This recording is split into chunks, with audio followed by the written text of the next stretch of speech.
The Jacksonville Jaguars, they have the first overall pick. They need an edge, a tackle, a safety. They've got the first pick. They got the 33rd pick. They're looking good in terms of picks. Now, it's funny, AJ, you mentioned the fact that they have the first pick, and none of us are even talking about the first pick for the Jacksonville Jaguars because it's pretty straightforward. And we've talked about it before. If you missed our conversation about Aiden Hutchinson or Trayvon Walker at number 1, you can still head on over to our YouTube page and find that clip of whether or not Aiden Hutchinson is the guy for the Jacksonville Jaguars. We went off the board here, though. We went to the second round and the third round for our guys that the Jaguars need to go after.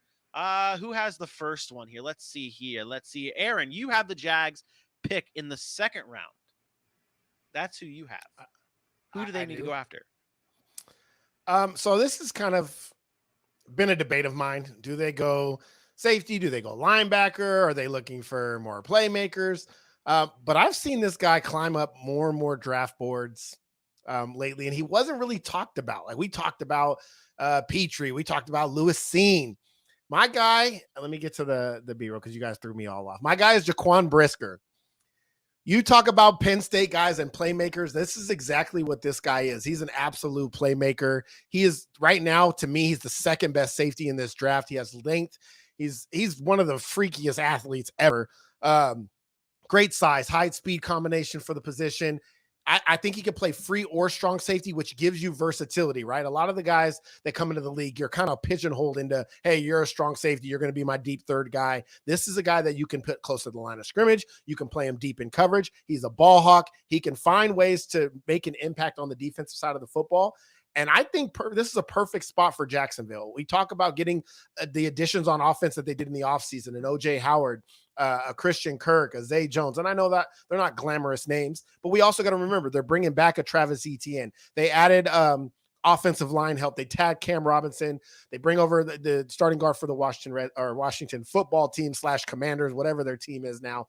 And now you have an offense that's surrounded by Trevor Lawrence. So you go out and you get some defensive help, which they did a little bit in free agency. I think you get somebody on the back end here. And I think that's a perfect fit for them would be Jaquan Brisker. You know who'd be a perfect fit for them? Evan Ingram at tight end and not O.J. Howard. What? It wasn't even necessary. I did say Yahoo, so he called me out. So then again, you know what I meant. I did. Obviously. Hey, YouTube critics are gonna get hot, man. Get hot. I don't care about the YouTube critics. Let's go. You think I give a shit about the YouTube critics? Go watch my TikTok video if you're a Bengals fan. I will say this though. I like your pick a lot. And in my head before the show started, I was like, I really want the Jaguars to address, to just keep building on this offense with their first pick. Or obviously, they're not addressing the offense with their first pick. So I would have liked them to address something on the offensive side with their second round pick. But you sold me on the fact that I like this pick a lot. I like this pick a lot. I will roll into mine here and continue going on the defensive side. So imagine if the Jaguars go edge rusher, safety, and then they go linebacker to replace a Miles Jack, and they go with Brian Asamoah from Oklahoma. This guy right here with their third round pick, I think would be a perfect fit for this Jacksonville Jaguars team to replace Miles Jack. He's all speed. He goes sideline to sideline. He'd only allowed one touchdown in coverage over the last 2 years. And Aaron, I know you love player comps here. I know you love the player comps.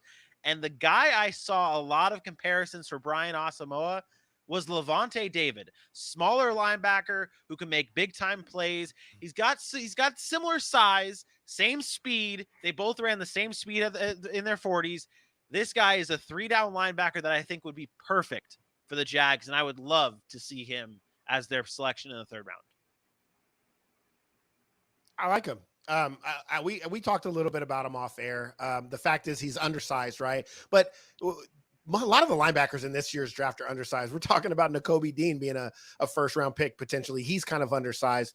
Miles Jack, to give a little insight, Miles Jack was that middle guy coming in, but was super athletic, super crazy athletic. But he struggled being that middle backer, kind of taking on blocks. They moved him to the will side, which is the weak side linebacker, and it allowed him more freedom, more space to work with. He wasn't seeing as many tight end blockers. He wasn't seeing a lot of many many train track offensive linemen that are getting onto the second level. So he was more free, and it allowed him to play at a higher level. I think this is what you're getting here with a guy like Asamoah. I think it's just a matter of can his size keep him from being, guys getting up in him, right? Blocks. Because then I think he's just outmatched. But if he can go sideline to sideline, play in space, help in the secondary on covering some of those tight ends and some of those running backs out of the backfield, I think he'll be fine. I really like him as a third rounder. Maybe you run into an issue where somebody reaches for him because of his athletic ability. But I think if you're Jacksonville, you stay put and hope he just falls to you there. I will note one other guy that I would love to be with the Jaguars, by the way. Justin Ross, the wide receiver out of Clemson. Reunite him with Trevor Lawrence. I know that I knew that would get you going here. I knew that would get you going. I saw a tweet the other day. It was like the Jaguars should do this because you look at Jamar Chase and Joe Burrow. You look at all the connections that these wide receivers and their quarterbacks have. Reunite Trevor Lawrence with Justin Ross, and it's arguable that Joe Burrow's connection with T. Higgins is good, if not better, than Jamar Chase's, and yet we still talk about one quarterback wide receiver combination that has a good connection. It's crazy. What? Jalen Hurts and Devontae Smith were fantastic. I'm just saying. There you go. Tua. Jalen Waddle was on point. Hey, keep it rolling. Say. Hey, New England Patriots, find a way to move up for get John Mechie on your team. We ain't talked about him yet. I don't know if we will, but Justin Ross falling late. If he comes back and eventually gets healthy, he is going to be a pretty good receiver. It's just he's going to fall under the radar because he's had so many injury issues, and his production from that never really got capped. I mean, everything he did was as a freshman. We never really got to see what he was made of after that because the injuries and the decline of production. But I do believe if he comes in the league healthy or gets healthy, eventually he's going to be a receiver that can make some noise. So I'm not mad at the name, but your reasoning. I also went round 3. And my mindset on this is that we believe that the Jaguars are going to get their edge rusher in the first round, right? So I decided that they should go for a tackle. If they can target this guy ahead of time and look to grab this tackle second, I chose third round at pick 65. And the guy I'm going with, be careful, he might block out your screen. He's just that big of a man. Daniel Falele from Minnesota. A mammoth of a man, 6'9", 380. This guy's got enormous hands, 35-inch arms, and he moves like he's 290. It's nuts. He's got great footwork. His base is solid, so he keeps his good balance. And then you're just not going to be able to do anything with him. He's too big. He's not moving backwards. He's probably moving you backwards. And then I'm going to see if we get in on this. He has a go-to move that I call it his finisher. Basically, he gets his hands on you, and he just flops on you, just pancakes you, and just sits there. You're not moving. This guy has only started playing football 5 years ago, much like a guy we thought is going to be really good on the other side of the ball, David Ajabo, has also gotten better every single year. If you can get this guy, add him to the Jags as some depth, knowing that if he has to come in a this year's situation, his size would be the first thing that helps him have that confidence. His movement will be second, and then the development and things that you hoped he has learned up to that point will help him be solid on the line. But not knowing what's going on with Cam Robinson next year, not knowing how excited you are with Walker Little, I think bringing Daniel Falele in and having him be a next year guy or maybe even the year after, having that depth is a really good and solid move. I think he's raw. Okay. Obviously, you mentioned not playing football. The size is just ridiculous. I mean, a guy that big is just, I don't know. I wouldn't want to be near him. But I worry about in today's NFL if he can play tackle. Too many quick speed edge rushers that are going to be able to get around a guy that moves that slow. He's not really very nimble as far as dealing with edge rushing. We're talking about guys. Who are we here? We're talking about guys that have to go against teams in the AFC, Khalil Max, the Chandler Jones. Like those guys, I think would eat him alive at tackle. His big frame to me says, if I'm a coach, I want to see if he can play guard. I want to see if he can play somewhere in the middle of that offensive line where he doesn't have to have that lateral quickness to defend those edge rushers. He only goes up against those bowling balls in the middle. But he's raw. Who knows what anybody could learn from him or he could learn from. Untapped potential.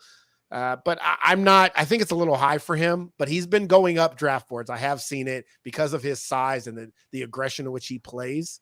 People you're not going to bull rush his movement though. Exactly. You're not going to bull rush him. And people have been raving about his movement because his side to side is quick. He's got really nice hips, too. His hips turn the way they need to catch up some of that speed that he lacks from being so big. That was one of the things that has him moving up is the fact that he hasn't seemed to have let his size slow him down, so to speak. Now, granted, we are talking NFL. I understand. Yeah, I was going to say the pass rushers that he's going against in the Big Ten, and I'm not saying they're not good, but you had the Aiden Hutchinsons, you had the David Ajabos, and then what are we looking at? Like, I mean, show me where he's going against these elite pass rushers, which the NFL is full of now, just speed rushers off the edge. I want to see that more. I don't know that he can hold up against those guys. Again, I'm not saying he can't play, but I think he's very, very raw. And in the third round, for a team that, I mean, maybe you can, right? Because you could develop him for a year and try to, fill that Cam Robinson void if you let him go. Those are just my devil's advocate weaknesses that I see from him.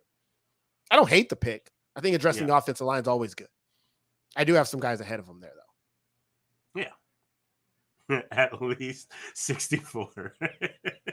I meant at the position and that area of draft. I think in my opinion, I think the Jaguars have a few of those guys already on their team of the raw work in progress. But like you said, there you never have too many offensive linemen. But I would take Darian Kennard over him there. I would also I think he'd be gone though. I think he'll be gone. Like this is, I believe he'll be left. First pick of the third round. I think Darian Kennard will be gone. If you go guard, you may get a Dylan Parham, but even that, I mean, Darian Kennard to me is mid-second round. Whew. I don't have him going that high. I don't believe his grade. Well, so his grade may be lower, right? But I feel some of these teams, in thinking about, like we're noticing, these edge rushers and what they are capable of, and even all the linebackers coming out this year, smaller frame, a lot faster, blitzing from different areas of the field. I think that these teams are going to value that offensive line this year. Even watching a guy like Joe Burrow get sacked 9 times each game throughout the playoffs, basically, and make it to the Super Bowl. Imagine what could have happened if he only got sacked twice all throughout the playoffs. I mean, I probably have Darian Kennard going in the second round as well. So, I mean, maybe by the what is that, top of third round? It's the first pick in the third round. Yeah, this is the first pick in the third round. That might be an appropriate spot. Yeah. And this is the team that would have to wait if they wanted to try something like that again. So having him, getting him up there because it's your pick, it kind of makes sense. That's probably an appropriate spot.